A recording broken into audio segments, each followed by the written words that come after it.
On la surnomme la Dame de Fer de Manipur. Mais Rom Sharmila est une jeune femme frêle et paraît vulnérable.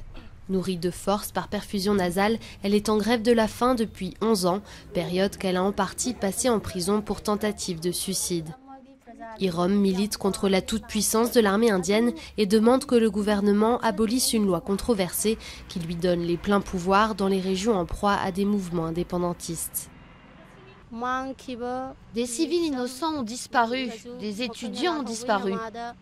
On les accuse d'être des insurgés et puis ils disparaissent. En plus de leur donner des pouvoirs extraordinaires, cette loi sur les pouvoirs spéciaux des forces armées leur assure une immunité presque totale. Beaucoup accusent l'armée d'en abuser, comme cet homme qui dit avoir été emprisonné et battu sans raison. Des années plus tard, il a toujours trop peur pour révéler son identité. Ils sont venus me chercher dans ma boutique, m'ont frappé à coups de bâton.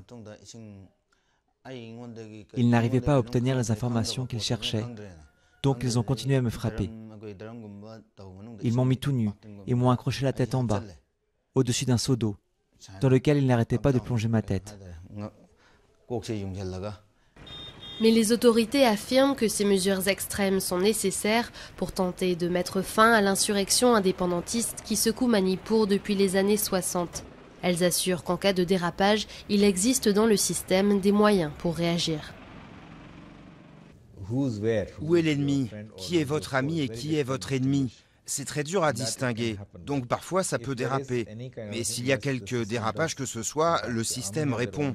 L'armée a son propre système de loi martiale et la Commission nationale des droits de l'homme est très active. Le gouvernement a finalement décidé de suspendre la loi dans la capitale Imphal et la vallée environnante. Mais il reste difficile de savoir ce qui se passe vraiment dans les montagnes et les zones isolées de Manipur.